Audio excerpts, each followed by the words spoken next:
especially as it relates to masculinity, right? Um, and part of being masculine is to be hetero, right? Um, I'm not saying that's the way it should be, but it's the kind of dominant ideology within masculinity. Masculine is to be hetero. Okay. Um, so this week I'm going to speak more directly about sexuality. Now, if, as you might recall from our discussion of sex and gender, categories work in a way to direct people to behave in certain ways, right? So, we talked about gender as categories, right? And directing men to behave in certain ways, women to behave in certain ways. And, we talked about how they're disciplined if they're not behaving in those ways, right? Now, sexuality is also an important factor in the makeup of what is acceptable behavior for what is defined as the two sexes, right?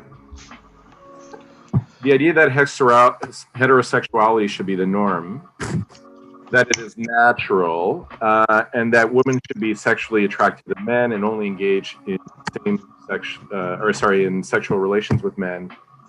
Men should be only attracted to women and engage only in sexual relations with women, right?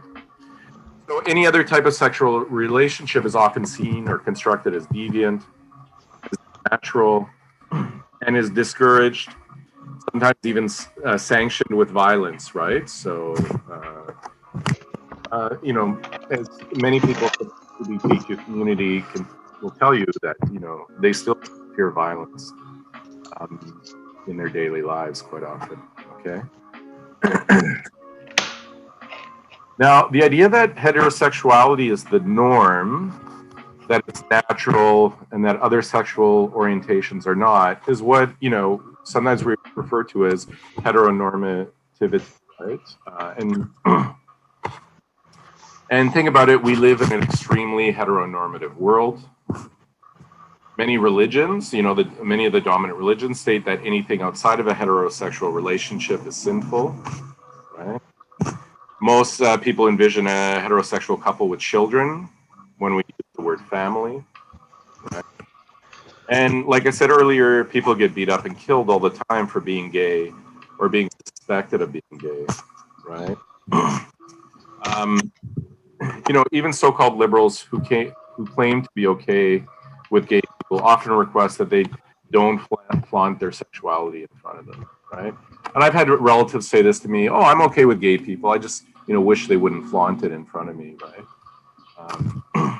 But what's interesting is these same relatives never complain about heterosexual couples holding hands in public or kissing.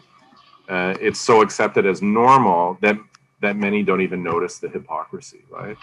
Like heterosexual couples, in the same way, so-called flaunt their sexuality, right? They don't hesitate to kiss or hold hands or love.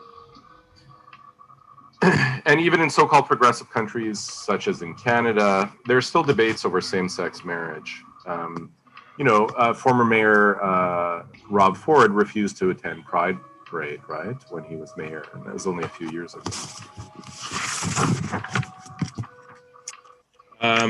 And think about, some of you might have younger siblings or teenage nieces and nephews. And, what I find interesting is, like, when we talk to our teen relatives, for example, and we say, we try to ask them questions about their life. And so sometimes we might ask them if they have a girlfriend or a boyfriend or whatever. But, think about it. If you're asking, let's say, your male nephew, you would probably not start off with saying, "Oh, do you have a boyfriend?" Right? Normally people would say, "Oh, do you have a girlfriend?" And, I always try to subvert that with my nieces and nephews. So, I remember with two of my nephews, I would say, "Oh, do you have a girlfriend or a boyfriend?" And they would immediately react like defensively and say, "I'm not gay. Why would I have a boyfriend? I'm not gay." Like, right? Like, that they feared, the thought of somebody thinking of them as gay, right? Because they know that there's violence and shame attached to that. So yeah, it's so normal how even if we would consider ourselves queer positive, how we interact with, younger relatives, and that often will tell us, how heteronormative our world is, and even our own way of thinking, right? Okay. Oh, I just noticed we have Tom Brady up there. Did anybody see the video of him really drunk on the boat this week, celebrating the Super Bowl? It was kind of funny, but Yeah, I saw that. disappointed in Tom Brady because he vouched for and advocated for Antonio Brown to play on their team. And, you know, Antonio Brown has been accused of rape and sexual harassment and that, you know, that's why the New England Patriots let him go. And so, you know, there are a lot of critiques of Brady. You know, he is the greatest quarterback of all time, but he, you know, his focus is on his brand and not necessarily being the good person he could be. Anyways,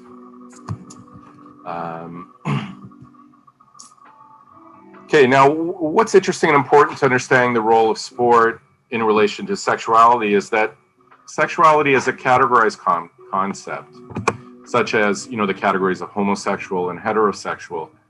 These categories are a relatively new thing, okay?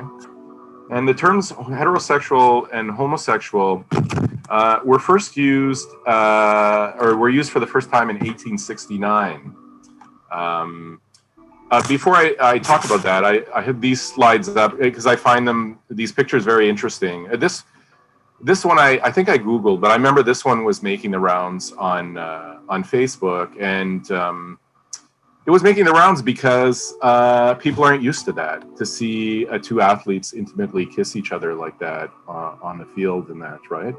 I think, yeah, these players, they look like they're players for Man United. I don't know what this team is. Some soccer fans out there might have a better idea than I do. But they were, in that sense, you know, seen as unique, and people might have laughed at it. Some people might have frowned on it, etc. But right, like these masculine spaces aren't supposed to have those types of interactions normally, so it's seen as unique when it does. Hi, Tracy. Yes, Roberto. Yes. Just something really quickly, like, I find it funny that people make a big deal of this online because, like, I have Italian cousins who, like, they live in Italy, and it's a normal thing there to, like, kiss other, like, male family members on the lips and stuff. Yeah, that is interesting how that happens culturally, right? Yeah, like, they've come here and, like, kissed me on the lips, and I didn't realize it was a thing, and that's how I learned about it. Yeah. And I don't think it's a big deal, so I just think it's funny. Yeah. Yeah. And so, yeah, there are a couple things going on there. Yes, you know, how we interact and use our bodies, etc., is very much, you know, something that's constructed by the social context we live in, right? In that sense. And so what's interesting here is, and I'm not saying you're doing this, Roberto, but some people might say, well, they're not actually kissing in that way. You know, they're Italian, and Italians do that as friends or family. Even though I think these two Manu players, this one definitely doesn't, the name doesn't look Italian, although, you know, there can be non-Italian origin names for Italian citizens, right? Like there are in Canada. But it's interesting, right, that some of those people would try to explain it away, right? As, oh, that's just a greeting. It's not anything sexual or anything like that, right? In that sense. When, if it was something that was intimate in that way, like what would be the big deal, right? I'll give another example. I used to have a dog, and I used to go to the dog park all the time. And, you know, dogs, they will often, the word we use, hump each other, okay? And it was interesting how a lot of dog owners would explain away that behavior if two male dogs were doing it to each other. They'd often say, oh, he's not trying to have sex with your dog. He's trying to dominate your dog. And my response would be, he's trying to dominate him with sex. Sure, he might be trying to dominate, but he's having sex with my dog. They're two male dogs, right? Like, and dogs are bisexual in that way, right? In that sense. But people will do like mental gymnastics to try to avoid acknowledging same-sex intimacy, right? In that sense. Yeah.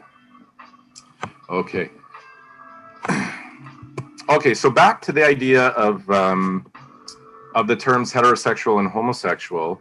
Again, the terms were first used in 1869 by this man, Austro-Hungarian journalist. His name was Karoli Maria Kurtbeny.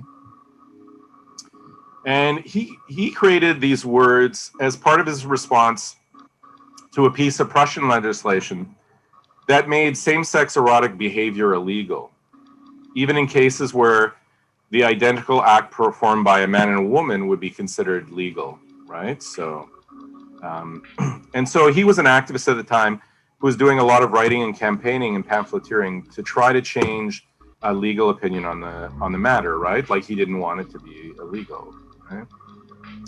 Now, what's interesting is that he didn't coin the terms for reasons that they're often used today, which is to treat people as separate, right, and as different, right, and unequal.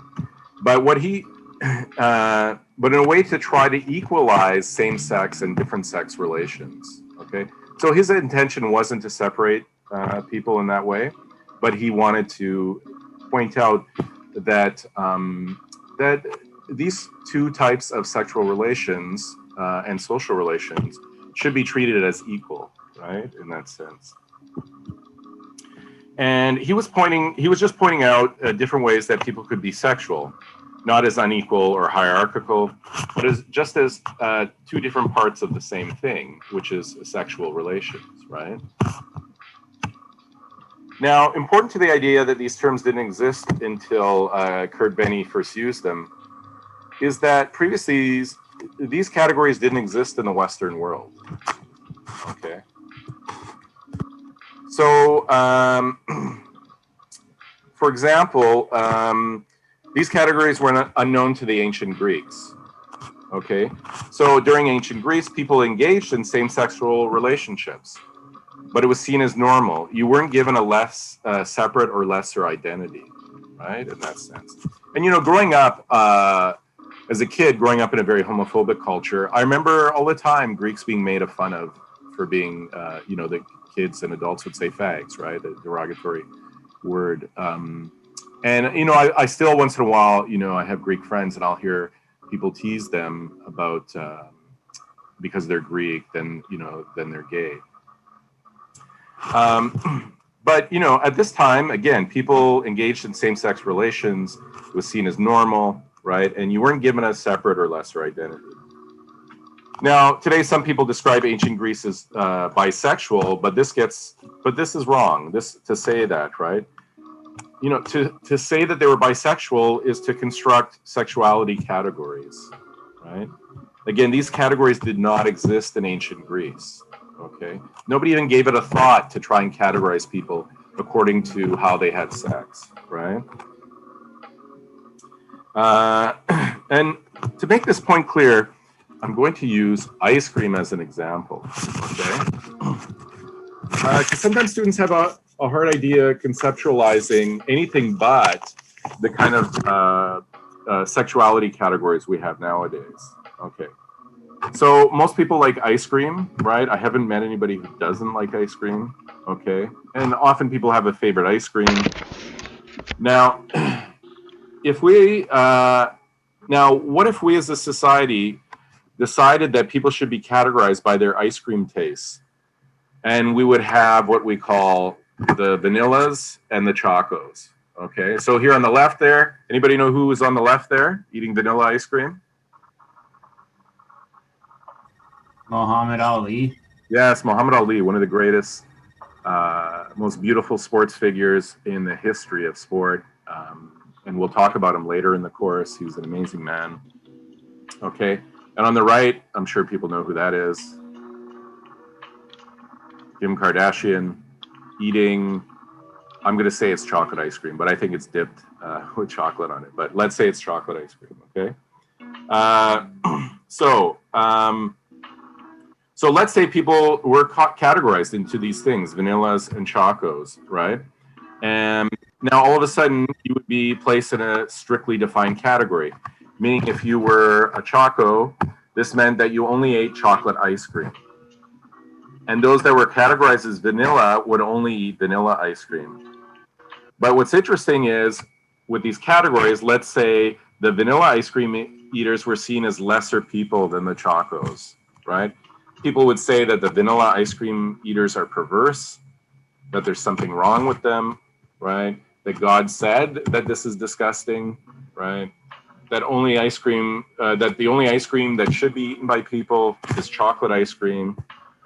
Now, if some of the chocos like to eat vanilla once in a while, they would then be categorized as vanilla still, or placed into a third category, the bi ice cream. Okay, so people who eat the different ice creams. Does anybody know who this is? I'm dating myself, but I'll be impressed if anybody knows. One of the greatest rock and roll singers of all time. One of the greatest rock bands of all time. That's Robert Plant from the band Led Zeppelin. Okay, so now, of course, this seems odd to us, but it's very similar to how sexuality has been categorized, right? Historically, some people had same-sex or had sexual relationships with the opposite sex. Some people only had sexual relations with the same sex, and some people had sex with both sexes to varying degrees. But they weren't placed into categories of homosexual, heterosexual, and bisexuals. These categories didn't exist. People didn't even think of categorizing people in this way, right? It's just like your ice cream taste, right? And you might grow up, my son right now, he likes vanilla ice cream better than chocolate. So we never buy chocolate ice cream. I miss chocolate ice cream, right? But I don't see as placing him in a category of a vanilla eater. I know 5 years from now, he might prefer chocolate. Our tastes change, etc. Right? It's not that strictly defined. And it can be the same with sexuality. Yes, there's some people who will only, for the rest of their life, eat vanilla, okay? And there's some people, some men who will only sleep with men for the rest of their lives, but that's not the case for everybody, right? And so, not having categories really points to the idea, right, that people are not static, that they can change, and that they have diverse tastes quite often, right? Okay. Now, to say that these sexual categories didn't always exist, like in ancient Greece, right? You could, if I was somebody in ancient Greece, I might sleep with some men sometimes that I find attractive, I might sleep with some women I find attractive, etc., right? And I wasn't placed in a category. Nobody saw me as deviant. Everybody just saw me as normal. Just like, you might end up dating 5 women. Let's say I'm a man, I end up dating 5 women, and they all happen to be short women. Does this mean I'm attracted to short women?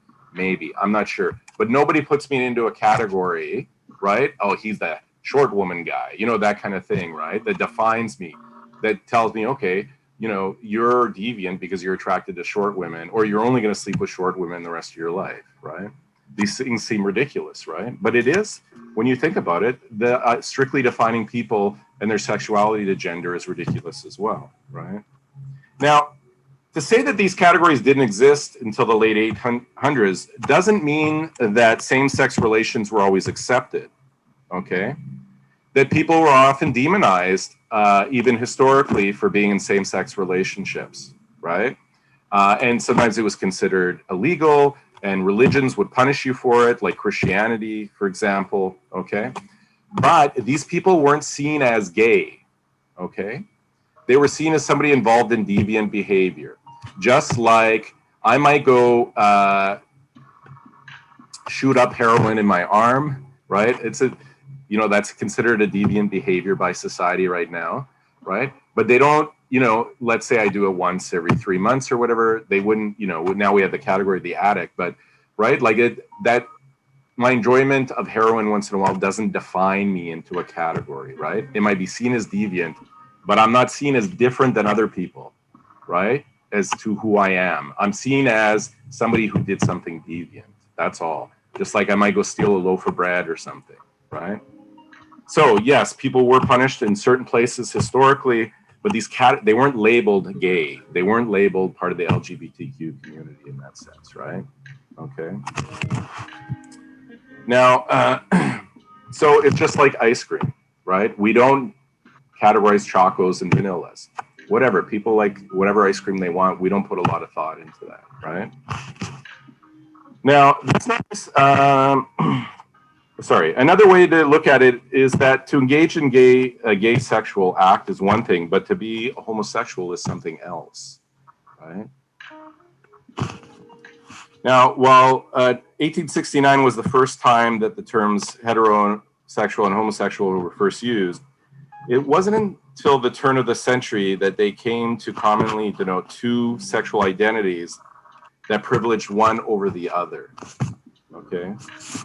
And these categories became widely used and strictly defined in large part because of the rise of medical science and psychiatry, which work to medicalize people's behaviors and categorize what is and what isn't deviant behavior. Okay. So this is very important, right? At the same time, right, the late 1800s, etc., early 1900s, we see a dramatic, advances in medical science, and that we see a rise in power of doctors, and we see the rise of psychiatry. And you know, the goal of psychiatry was to start thinking about, okay, what mental illnesses do people have, and to create a list of mental illnesses and descriptions of what they are, right? They call it, nowadays it's called the DSM-4 or something like that, right? Diagnostics and Statistics Manual, I forget what it stands for exactly, right? Where they have, you know, if you're this, they define it. And to be gay was in there. I think it was recently taken out.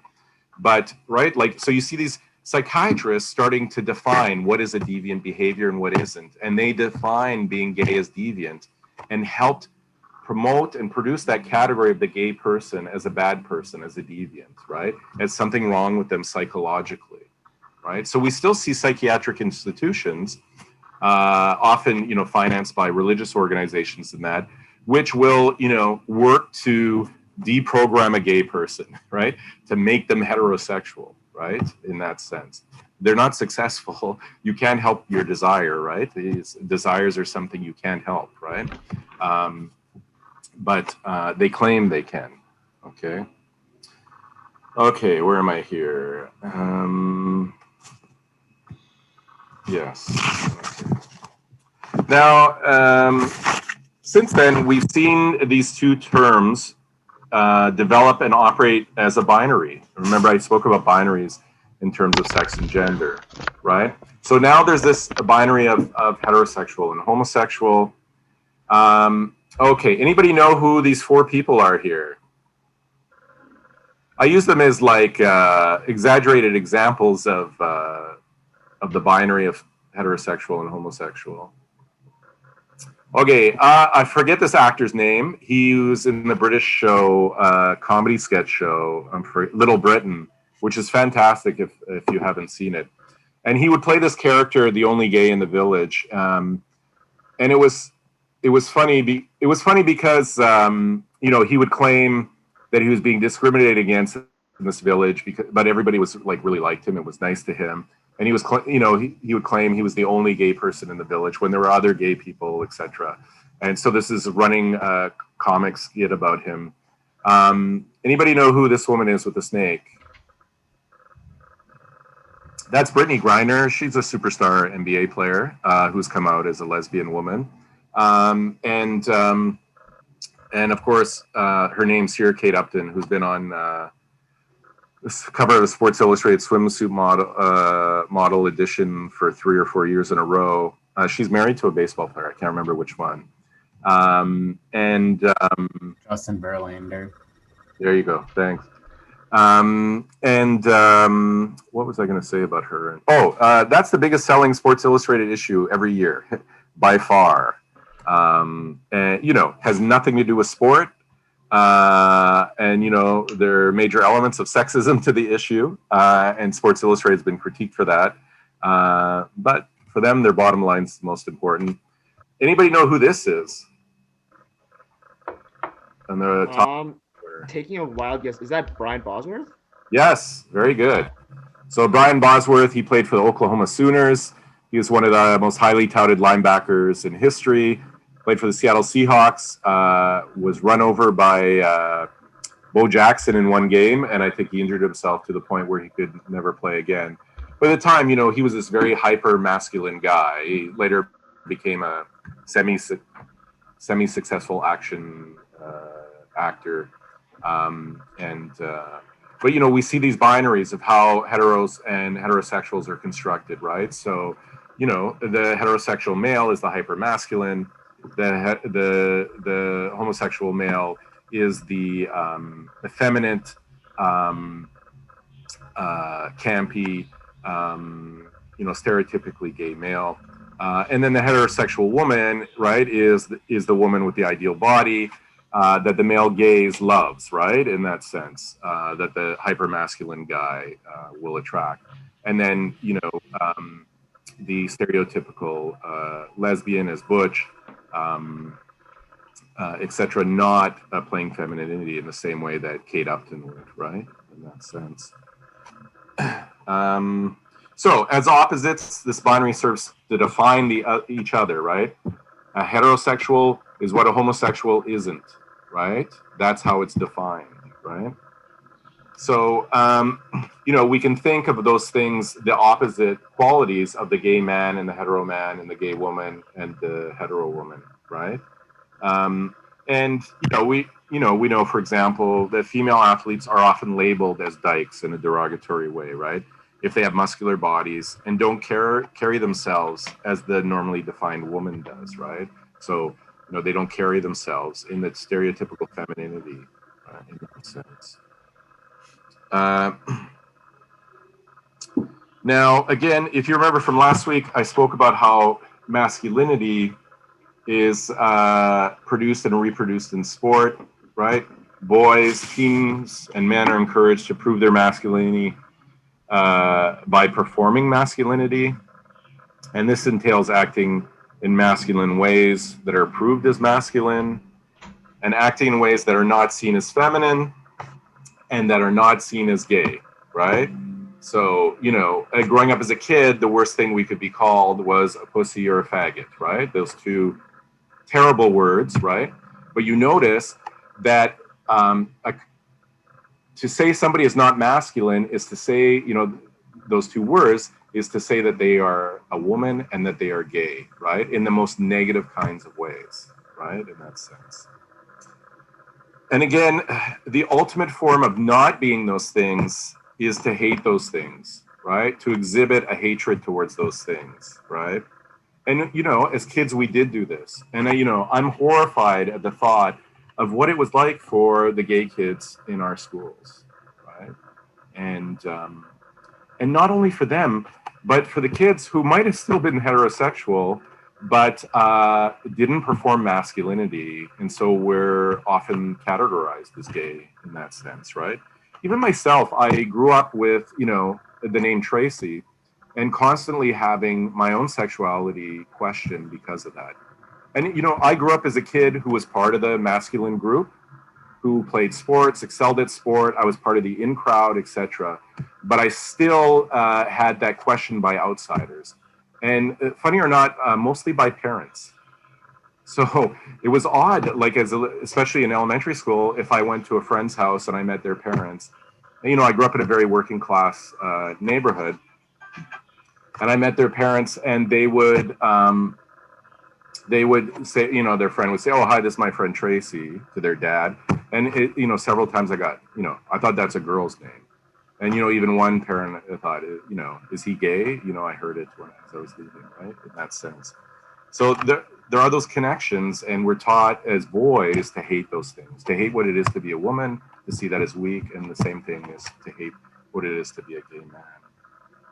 And unfortunately, this often leads to violence towards those groups, right? So any of my gay male friends, all of my gay male friends have experienced horrific violence when they were younger from other boys, bullying them, beating them up, some of them even hospitalized, right? And some sexually assaulted. And this is very interesting, right? Like, studies show that hazing rituals in sports often involve sexual assault, sexual humiliation, where the male athletes are sexually assaulted in ways. There was the case at a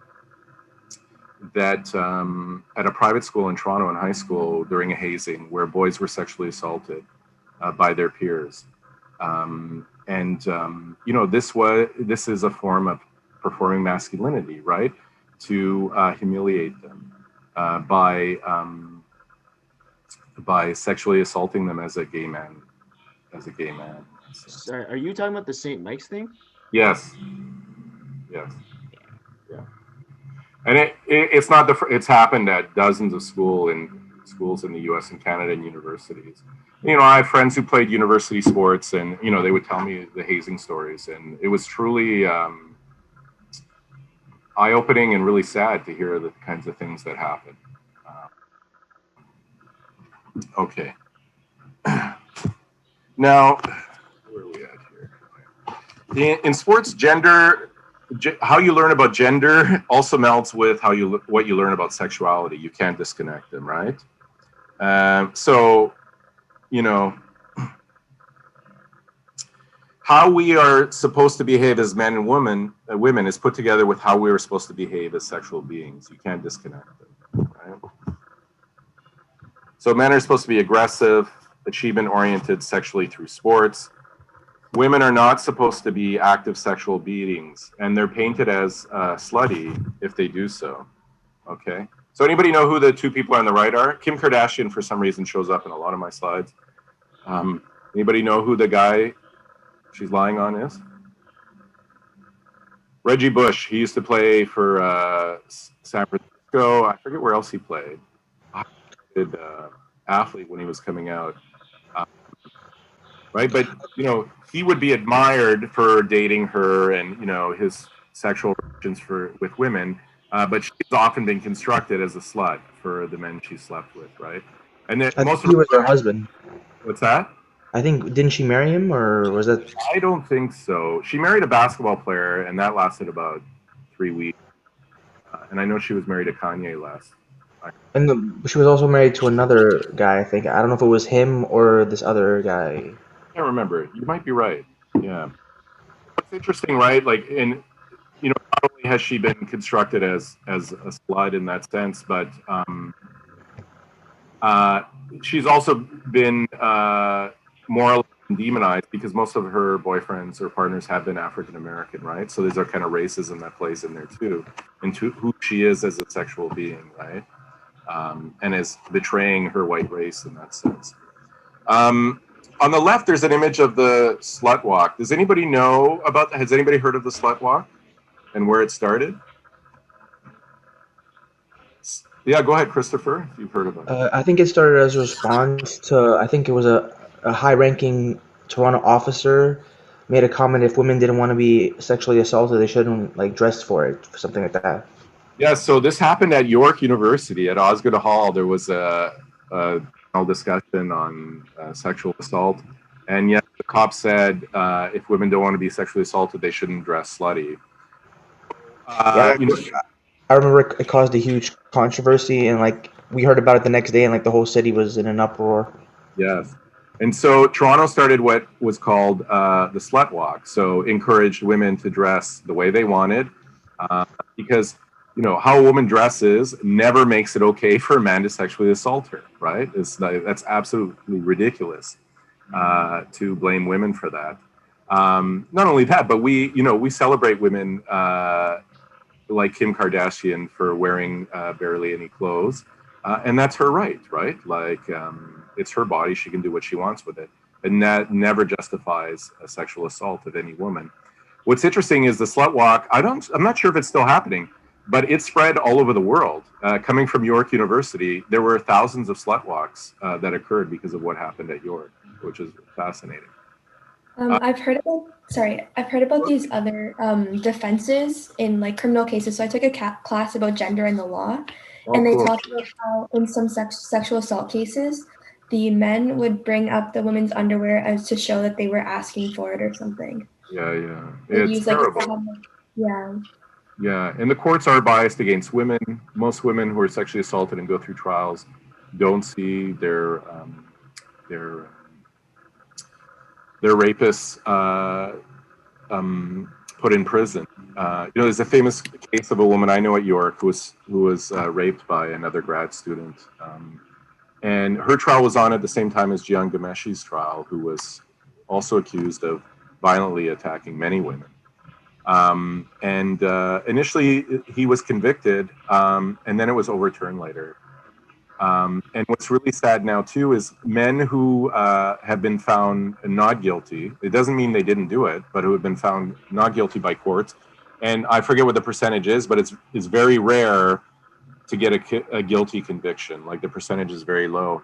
And now these men are suing these women for defamation and that. So it's even telling women, hey, don't go to court, don't press charges, because you could end up paying hundreds of thousands of dollars later. It's a terrible system, and it allows rapists to get off scot-free. It's very scary.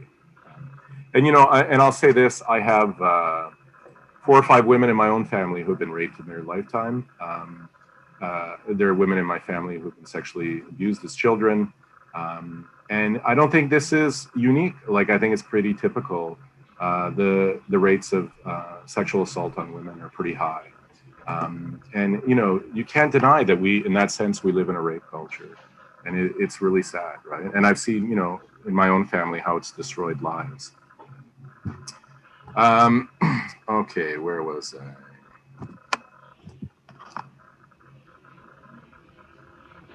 So women, are not supposed to be active sexual beings, and they're constructed in ways. And even, I'll hear other women demonize women for being sexually active, and it's really sad, right? Like, if a woman wants to sleep with 100 guys, what's the big deal? It's her body, and she most people enjoy sex. If she enjoys sex, so what's the big deal, right? Now, so homophobia again promotes the devaluation of women. Gay men are constructed as lesser than, because they are constructed as being like a woman, right? And, in addition to that, unfortunately, much of what males learn about sexuality is learned from other males, okay? And, the social world we live in, beyond, our male relationships, our education system, etc., is reluctant to discuss sexuality in empowering and realistic ways, right? In that sense. When I look back and think about how we spoke about sex when we were kids and teens, we're way off base, right? This had negative effects on our real relationships, right? It really limited us as men in how we would relate to our partners as we were becoming sexual beings, right? So pornography, for example, is a terrible educator of young men, right? For one, a lot of pornography promotes violence towards women. And I'm not saying all pornography is bad, but what I'm saying is most of the pornography produced promotes violence towards women. And it presents sex in a fantasy world that doesn't really exist, that we can't match up to, right? Nobody can. What else was I going to say? Okay. Think about how males relate to each other about women. So, when you're younger, guys will tease each other about, their girlfriend having them wrapped around their figure if they show intimacy, right? Those kinds of things. Think about how, I said sexual assault is normalized, right? In locker rooms by players and coaches, right? And important, like I said, pornography. How men brag about their sexual contests and how that's seen as an element of competition, right? How men talk and young boys talk about sexually active women as sluts, which I've mentioned, right? And what's interesting is, it's okay for boys and young men to talk about sex as a conquest, but not in a way that talks about it as having positive intimacy with somebody else, right? And young men are taught to keep quiet about this, right?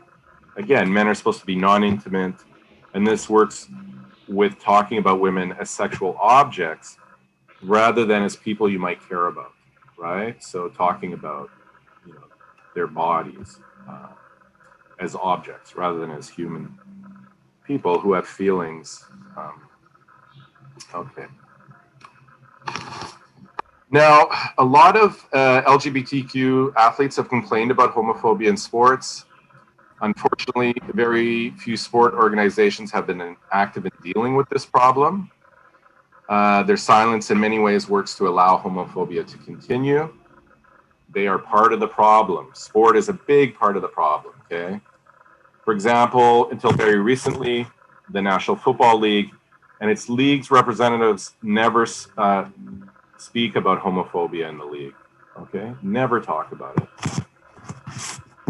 It's taken a few activists and a few NFL players to put pressure on the league. So players like Scott Fujita, Brendan Ayambendeo, and punter Chris Cluey, who wrote one of your readings this week, the letter, to put pressure on the league, right? Roger Goodell, seen here on the left, the commissioner of the NFL, responded a few years ago to a question about gay football players, saying that they would be accepted, not just tolerated. But that's all he said, right? There are no programs in place to battle homophobia in the league and to make it a safe space for gay athletes.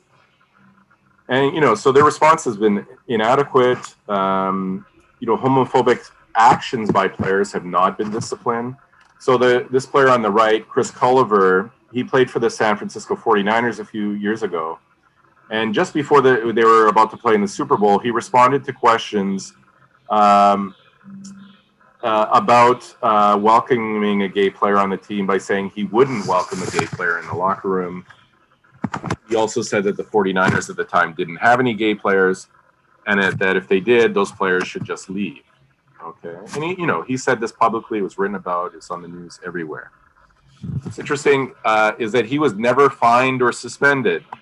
Now, the NFL has a reputation for fining everything. Sometimes it's called the no fun league. Okay, NFL no fun league.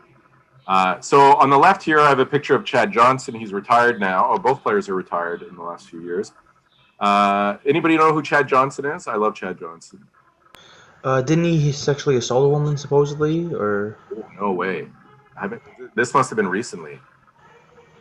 What was it? I think it was domestic violence or something like that. Oh, I'll have to look into this. I didn't hear this. Okay. Yes, I never use him as a slide. Okay, let's assume he didn't. I'll check in if he did. But you know what I liked about Chad Johnson? He changed his name to Ocho Cinco. And he did that because he was good at promoting himself. And one day before a game during warm-ups, he wore a jersey with Ocho Cinco on the back instead of his last name. And that's his number, 85, okay? And so it was Spanish History Month in the U.S. So he was doing it to promote himself, but also honor Spanish-speaking Americans, right? The league, what did they fine him? I can't remember what they fined him, but they fined him. And so you know what? He changed his last name to Ocho Cinco, so he could wear it on the back of his jersey. But they fined him $25,000 for tweeting during a game. Okay, Terrell Owens, who was one of the greatest receivers in history, he was fined $5,000 for not having his jersey tucked in during a game. Right. So there's a league that fines you for the way you dress, but if you say something homophobic, they do nothing. Right. There's another story in relation to the 49ers. Let me see if this link works. It might not be working anymore. Let's see. Okay, but I can find it. Can you guys see the YouTube link right now? Or are you seeing the slide? It's just loading, it looks like. Okay, on the slide. 49ers.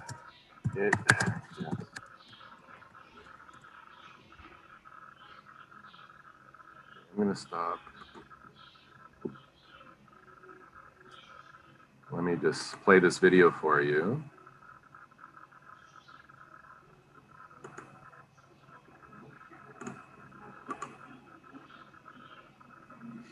Oops.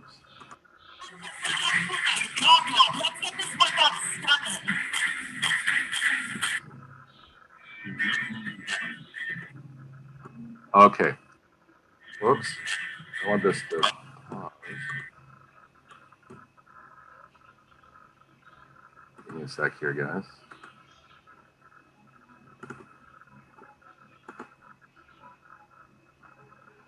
Okay, you can see YouTube now, right? Yes, okay. There was an anti-bullying campaign for gay and lesbian youth or LGBTQ youth. It was an anti-bullying campaign for them, and they organized the creation of videos and that with pro athletes to speak out against homophobic violence towards gay youth and to show solidarity with them. What's interesting, after one video was made by San Francisco 49ers players, some of them denied making the video. They said they thought it was just for an anti-bullying campaign, not related to LGBTQ bullying. And they said they would have never participated had they known. Here's the video. And none of those players were disciplined for that, right? You can imagine being a young LGBTQ youth and fearing violence, fearing your family abandoning you. And then you see an ad like this and you feel some hope, only to find out the players said, no, they don't support you. So I'll play the video.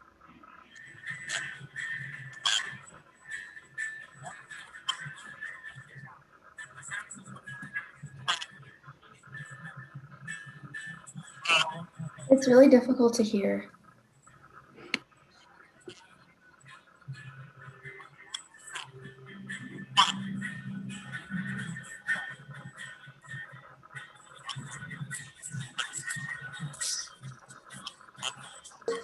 Yeah, it sounds very muffled. Okay. Yeah, I'm not sure what's going on there.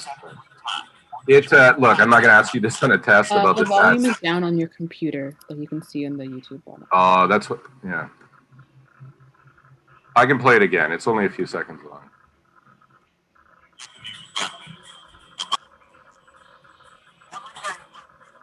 Oh, it's still. It didn't help at all. Sorry, Stephanie? The volume, it didn't help the volume at all. We still can't hear it. Okay. You can't hear it at all. I hear muffled sounds. Okay. Okay. So we'll have to skip that video for now. If you Google it, it's there, San Francisco 49ers. It gets better, okay? Hopefully the DVD I'm playing today works. I tested it with IT, and they said, yeah, it's no problem. So we'll see what happens. Okay. So let me go back to share. Where's the slide? Okay. Now, despite Roger Goodell, the NFL commissioner, talking about acceptance, the league has not really done anything to promote itself as a queer positive institution. Studies show that many lesbian athletes and coaches stay closeted for fear of being discriminated against, losing positions, scholarships, and promotions. And studies show this to be a reality, that it does in fact happen, right? Now, despite the threat of discrimination, some athletes have come out in sports over the last 40 years. One of the first to come out was, oh, let me try. Just a sec, guys, this isn't working.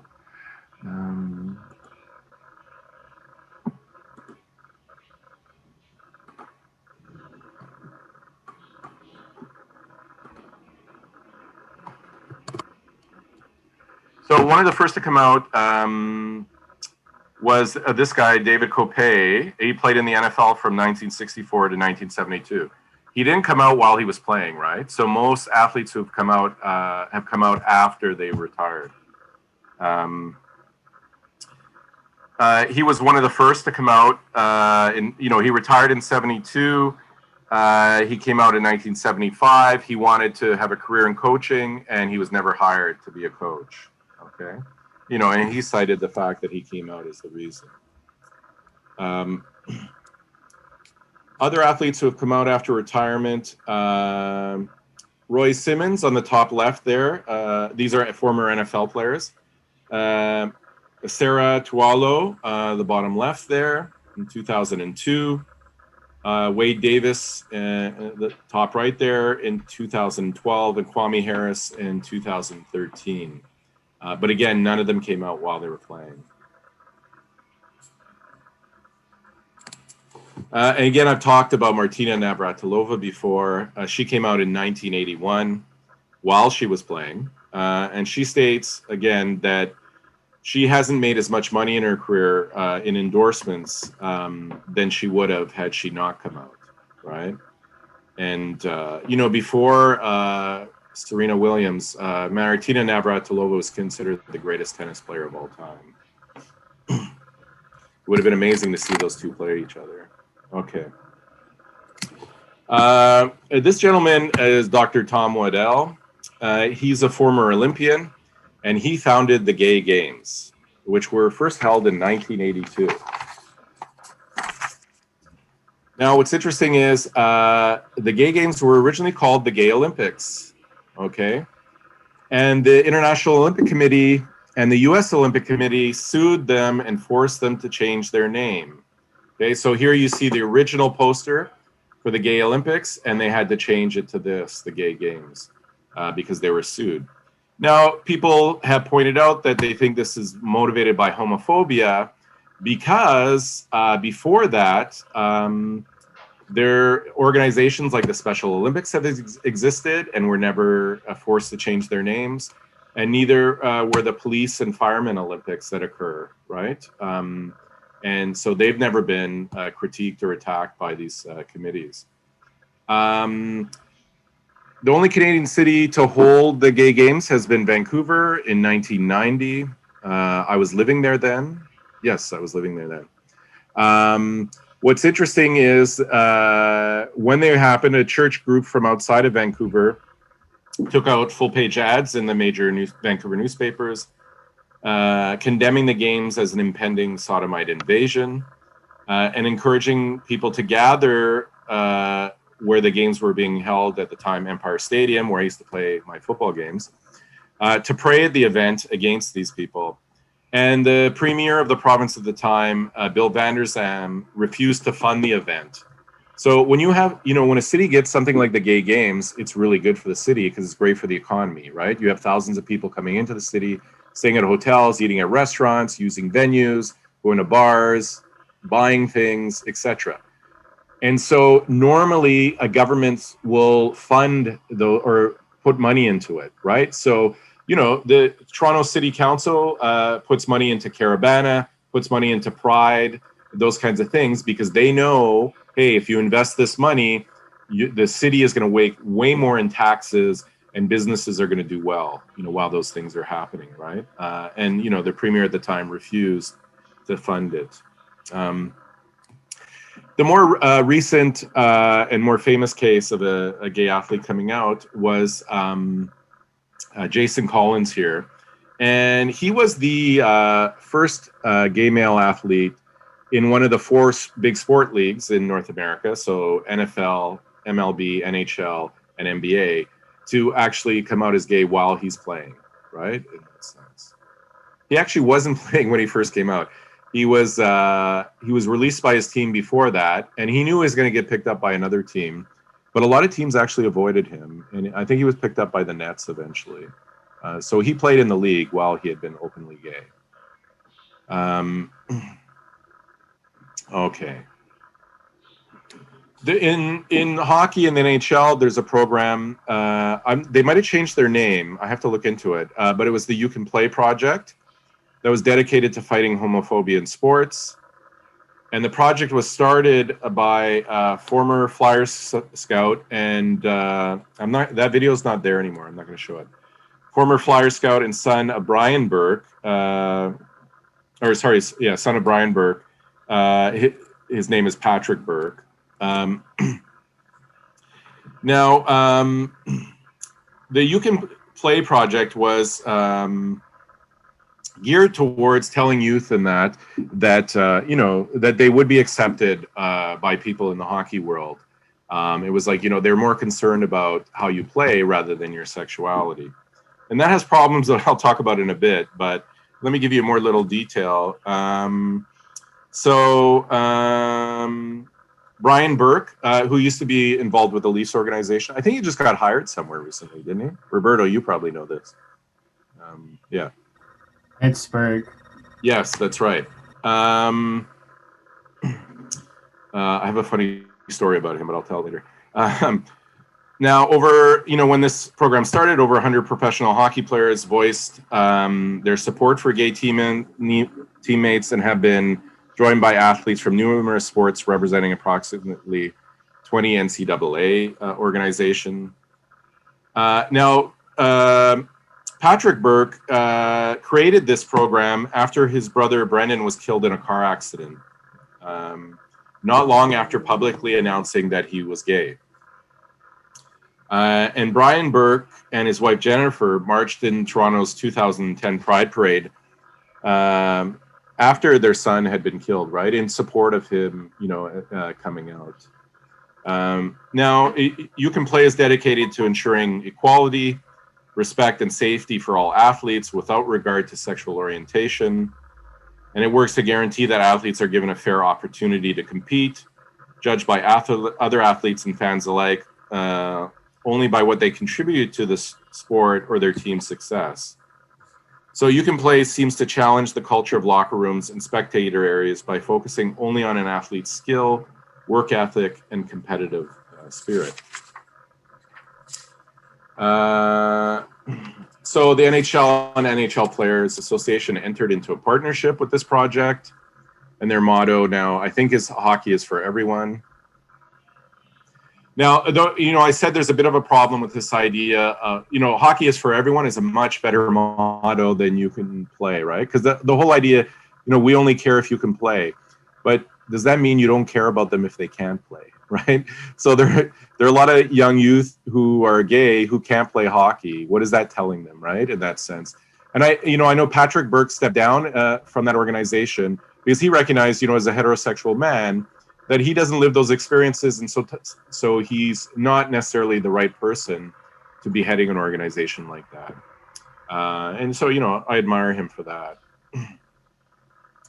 Now, with the Sochi Olympics in 2014, there was a lot of discussion surrounding NHL players and the Sochi Olympics. And this was in large part, what was that, 7 years ago? So some of you might have been too young to remember the Sochi Olympics. But at the time, just before the Olympics, there had been some anti-gay laws passed in Russia. And in some ways, though, athletes at the Olympics could have been arrested because of these anti-gay laws. And some NHL players were critical of the law, and some supported it. So, I'm just trying to think here. I have some players. So Henrik Zetterberg was really good. Is he still playing? You guys know? I don't know. He had to retire because of chronic back pain. Oh, okay. Thanks, Roberto. So, he was very vocal about the laws, saying that, he thought they were discriminatory and awful. He said, I think that everyone should be able to be themselves. It's unbelievable that it can be this way, especially in a big country like Russia. Victor Hedman said, that's completely wrong. We're all human. No one should have a say in what way you're sexually oriented. He said everyone should be able to participate and be themselves, and everyone should stand up for the rights of homosexuals. Now, there are some players who spoke against it, particularly Russian players like Datsuk, or spoke in favor of the anti-gay laws, like Datsuk here and Kovalchuk, who came out and supported the anti-gay laws. I use this picture of Kovalchuk, the one on the top right there, and I'll show you, the picture from before of the homophobic 49er. What's interesting is some of my friends have pointed out who've seen my slides is how they would categorize those as homoerotic photos, right? And these men who claim to be hypermasculine, heterosexual. Datsuk said, I'm an Orthodox, and that says it all, appealing to his religious background. And so he supported it. Now, the Orthodox Church has come out strongly against the decision of a number of Western countries to recognize same-sex unions, right? I have family, one side of my family is Orthodox, Orthodox. And, you know, I find that pretty disgusting and sad that that church has taken that stance. Now, what's interesting is the IOC says that anti-gay laws do not violate the Olympic Charter. Okay. Now, in the Olympic Charter, it says that the Olympic values include respect without any form of discrimination, right? So the IOC, right, you know, it's a very corrupt organization. It has a long history of taking bribes, of supporting fascism, etc. You know, tripping over themselves here to justify it because, you know, they're making money off the Sochi Olympics. These guys who run the Olympics live very good lives. They fly all over the world. They stay in, you know, 10-star hotels, limousines, all that stuff. Okay. So, you know, sport is an important place in terms of battling homophobia.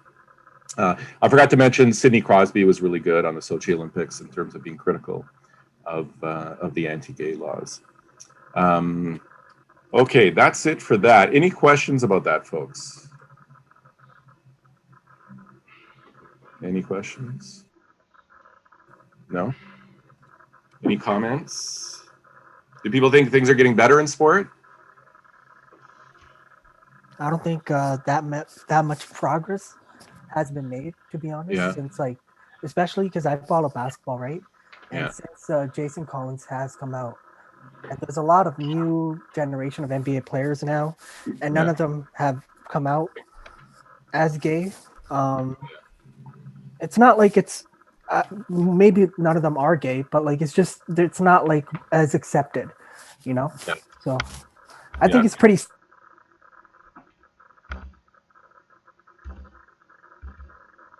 high level, and he's accepted by his peers. I think that's when like true progress will sort of like reveal itself. Yeah. Yeah. I think it's changed a tiny bit, yes, where, you know, in the back in the day, there wouldn't be these kinds of programs.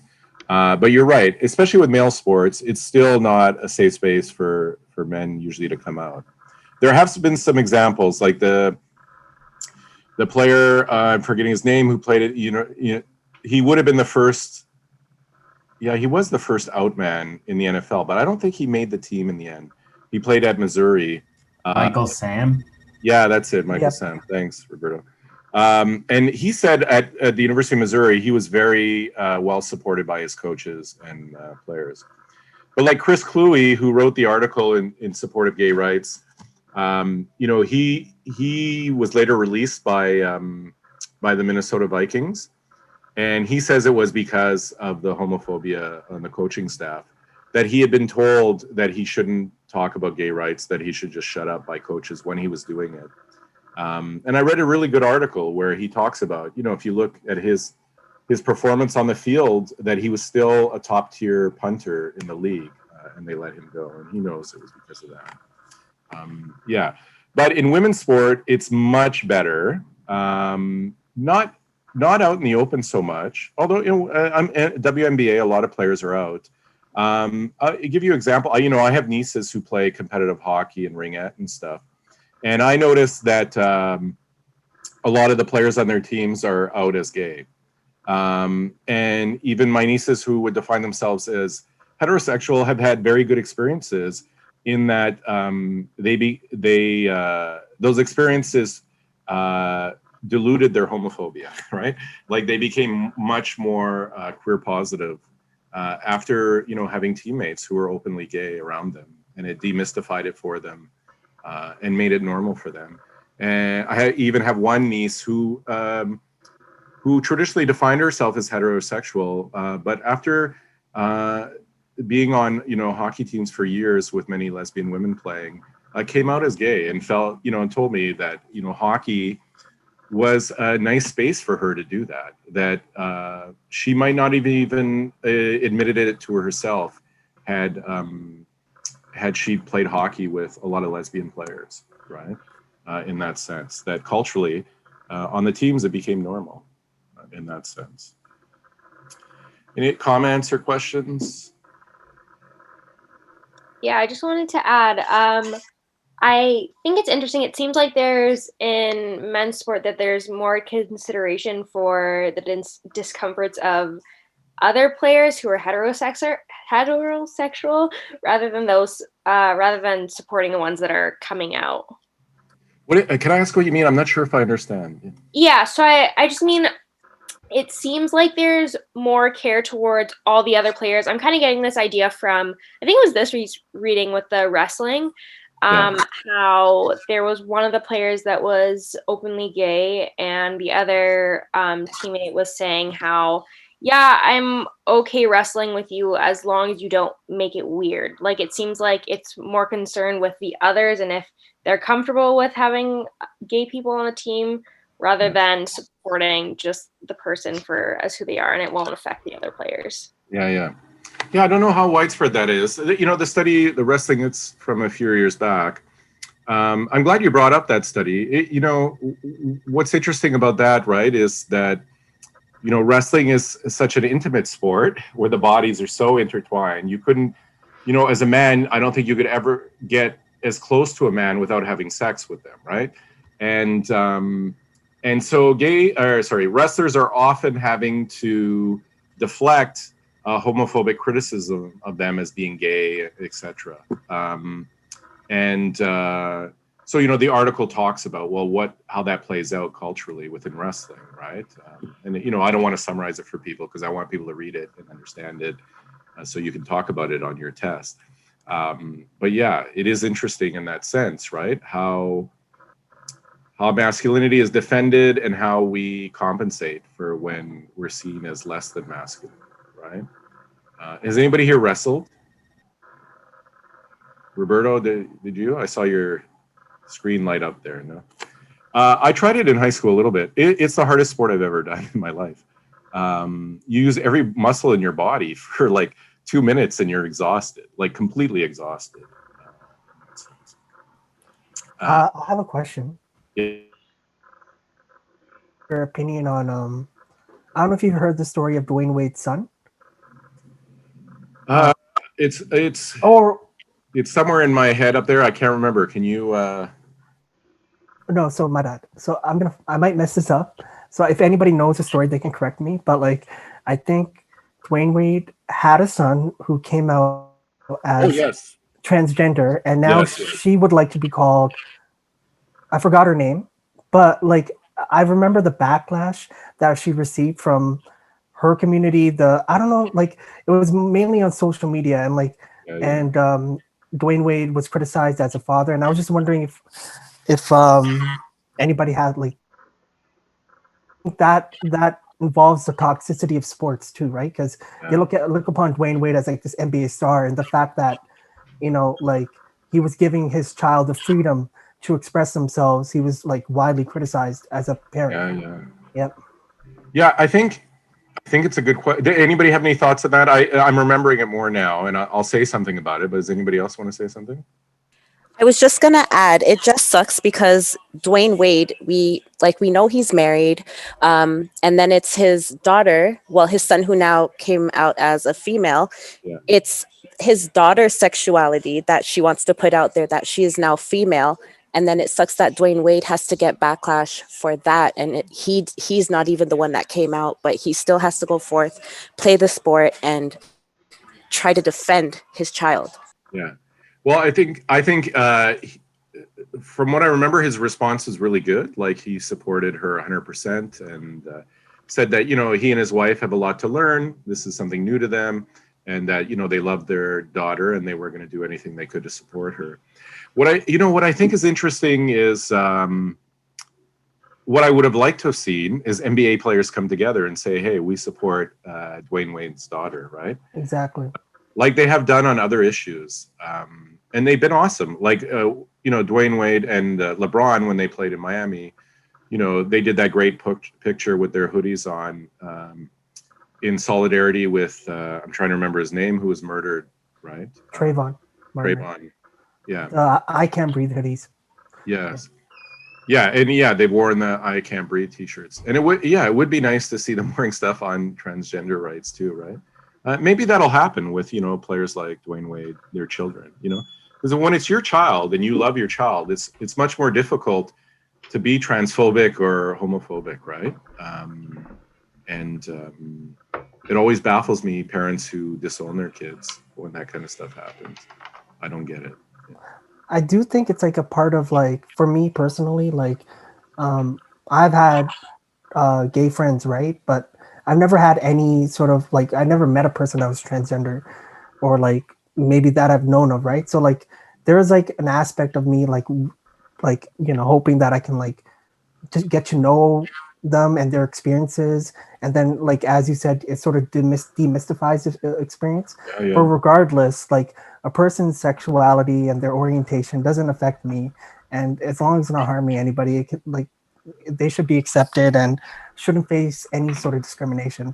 Like that should just be the basic, right? But like in terms of understanding it and empathizing it, I think that might be more so in sports, where because it is very inherently political and it's a reflection of society, right? So that's why it's so so polarized.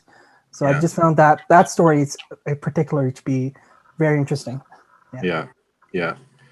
It's, you know, again, you know, we're raised to hate those things, right? And you know, I remember myself being young, being totally transphobic, until I worked in a bar in Vancouver where some of the oldest drag queens in the city would hang out sometimes, and they could see I was transphobic in some ways. You know, I was a young idiot at the time, and they would tease me all the time, knowing that, you know, it would make me squirm.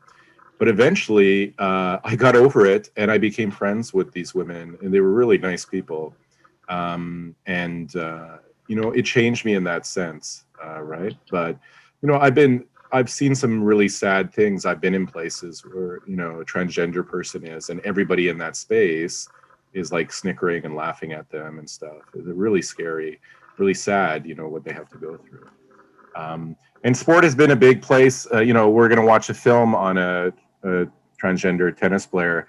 But sport has become a really big place, especially youth sport, as more and more transgender youth are coming out and playing sports and then being demonized or told they can't play in their chosen, the sport for their chosen gender, right? In that sense.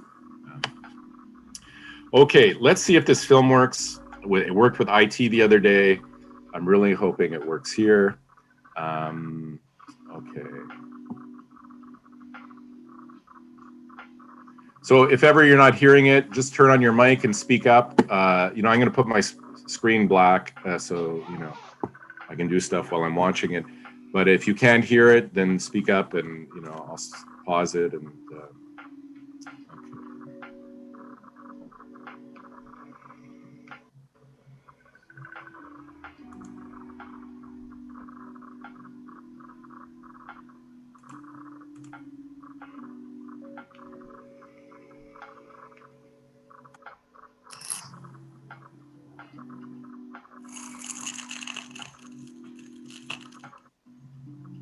you can hear it?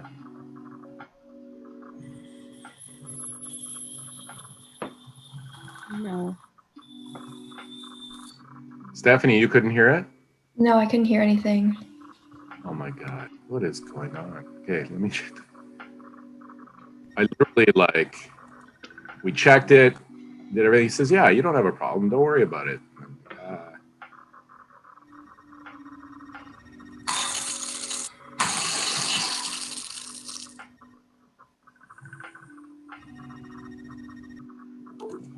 Okay, let's just try some here.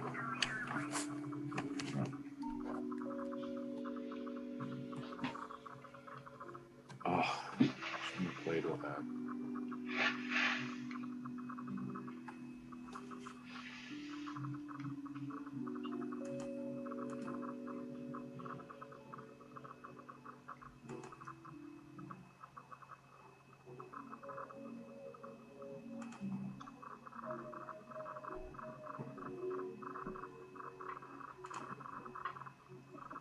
Okay, let me try this again.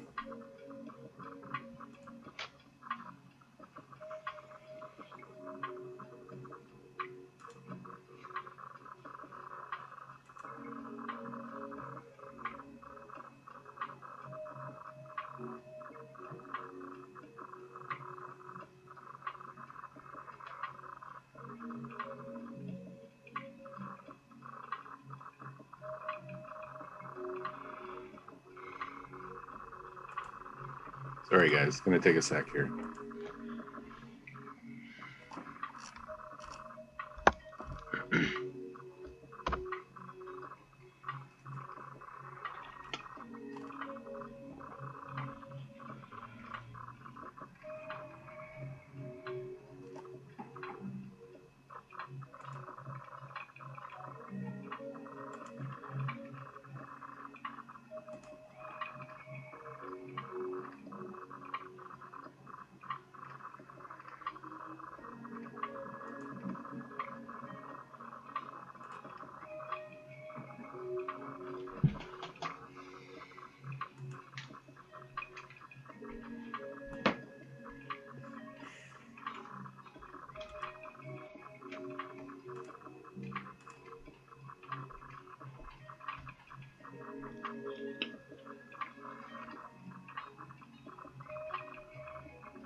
Okay, well, it's not even recognizing my DVD player now.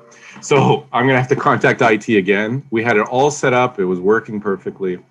What I'm gonna try to do maybe is put it, get it uploaded somehow and put a link for you guys to watch it. But I'll send out a course announcement and let you know. It's really disappointing that it's doing that. We'll see what happens, okay? Any other comments or questions? No? Let me just see something here.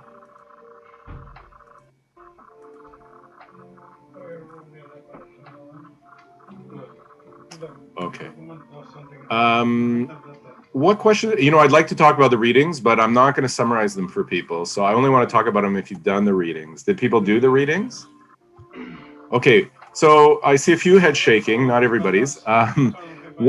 So those who did the readings, do you have anything you don't understand, you need clarification of?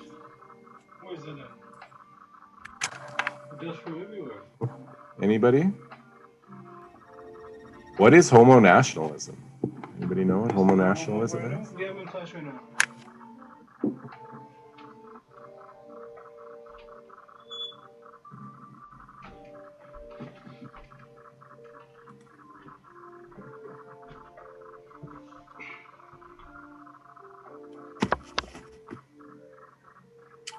Okay. What I want people to do is, so the concepts like homo-nationalism, penetration discourse that's talked about in the other reading, those are important concepts. So what I want for those who didn't do the reading, I want you to do the reading and write down any things you don't understand. And those who have already done the reading, just go over it and look for things you didn't understand you need clarification on. And then next class, we have reading break, but next class, we can, I'll take questions about it and we can discuss the readings. They're both really good readings and introduce concepts that are very useful to understanding masculinity in sport and homophobia, etc. Okay, so probably you'll catch up with the readings over reading break, and then we can discuss them more. Because these are, oh yeah, and say with the test, what I'm going to do, I've decided what I'll do is give you probably 3 questions a week before the test. And then I think I mentioned this last week, then you can write notes on the questions. I'll have 2 questions on the test. You'll write on one of them and you'll have 2 hours to write. on that. So, but what I'm looking for in those essays is for you to incorporate as much of the course material in them as possible, right, in your analysis. And so things like homo nationalism, penetration discourse are really good. And different concepts that are introduced in the readings we have and examples are really good to use in writing your test and getting a high mark. Okay. So, any other comments, questions? No. Okay. I think people are a little less talkative this week than normal. People are tired, burnt out. This is why we have reading break, because. So, I don't mean to make fun of this, but it's always been rumored that, I don't know if this is true, but that reading breaks are because of, suicide rates were really high with students, right? Being stressed and busy and all that. So I know you're probably going to be busy working over reading break, getting stuff done, but try to treat yourself to some free time. Okay, guys? Anyways, if there are no further comments or questions, I'll let you go here. I'll figure out what to do with the video. Somehow we'll try and post it online. You can watch it in your own convenience. Okay. Okay, everybody, have a great week, and we'll talk to you later. Ciao. Hi, hold on. But before you leave, your office hours are tomorrow at 10:30 a.m., right? Yeah. Okay. Sounds good. Okay. All right. Also, a quick question. I just had another comment, but is it okay just to put it in like the discussion link, not as mark for participation, just as a random comment? Or you can say it here, or you can put it there. It's up to you. Okay, it was just a quick comment about the article about the NFL. I think it was the NFL coach about someone supporting gay rights. So that's the Chris Cluey letter he wrote? Yes, yeah. So like I fully support kind of what he said. I just think his delivery of it is kind of problematic. I just think the words and language he used is kind of, I don't know if it really helped him as much. I think when you're kind of fighting for something that you shouldn't do the level as them in a way. Just kind of dragging him with the use of language was kind of brutal. Christina, what you're saying, and there are major debates within like social movements on how to make change, right? And I'll just tell you what I would assume he's thinking is that he's not going to win this guy over. That this politician is a homophobe. He's actually saying that gay people shouldn't get married and things like that, right? Mm-hmm. And so he's not trying to convince him of anything. And in writing that letter, what he's doing is he's, in some ways, trying to make a fool of him. He's using humor and entertainment as a way to make a fool of him and also provide that kind of comic relief to people who are affected by those homophobic laws, right? That's what he would argue, and those are debates within that. But I hear what you're saying. Some people say, well, you get more bees with, or whatever, with sugar or honey than you do with vinegar, right? That kind of thing. But at that point, I don't think he cares what that politician thinks of him or winning him over. He knows he won't win him over. Yeah, I mean that actually does make sense. Like I can't lie, I was like laughing through it. It is pretty funny. It is pretty funny. So I mean that does make more sense. Even if yeah. And Chris Cluey would define himself as heterosexual. So what's cool about that though too is that it's important for the LGBTQ community to see hetero people in solidarity, right? And it's important for homophobes to see hetero people in solidarity. Mm-hmm. And I was bashing Tom Brady earlier, but that has been one critique of Tom Brady and a lot of other white athlete superstars, in that they haven't been in solidarity with black athletes, right? Like they haven't been speaking out and kneeling so much. Megan Rapinoe with the U.S. soccer team was one of the first white people to kneel during the anthem in solidarity, right? And more of that needs to be done. I think, so I think Chris Cluey was trying to, yeah. But you know what? it's a very interesting point you brought up, Christina, and I encourage others to do that too, right? Like, you don't have to agree with everything in the readings, but come with an open mind and we can talk about it like Christina did. It's important to discuss those things. Yeah. Any other comments, questions? I liked Christina's comment earlier about how there seems to be more consideration given to like heterosexual males in male sport as opposed to making it an inclusive space for like gay athletes. I think it made a lot of sense, and there's no like real answer, but just in like my personal experience, like I remember on one of my hockey teams when I was maybe 12 or 13, like we had a kid who like he used to get hated on a lot by the other teammates because he seemed to be like not as masculine, I guess. Like he was kind of feminine, like in the way he went about his actions, I guess, in their view. Yeah. So then he had gone to the coach and told the coach that like he was not like the other kids. Like he was pretty sure he was gay. The coach told us in a team meeting, and the way he addressed it to us was like, hey, so and so like came to me and said this, so like I don't want you guys to make fun of him anymore because I told him that as long as he keeps it to himself that like it won't be a big deal for you guys. So like I told him, you know, just not to like express those views in the room so we can keep it a team culture. And like I was 12, so I don't have the same understanding of things as I do now, but thinking back, it's like, wow, that was a really bad way to deal with that. And as well, it kind of plays to the point that Christina made earlier. So it just got me thinking about that, and it's pretty weird. Yeah. Thanks for sharing that, Roberto. Yeah, that's a experience I think a lot of young athletes have witnessed or experienced. And yeah, that's sad. And yeah, when we're younger, we don't realize, right? We're taught to be homophobic or taught to not care in the same ways, right?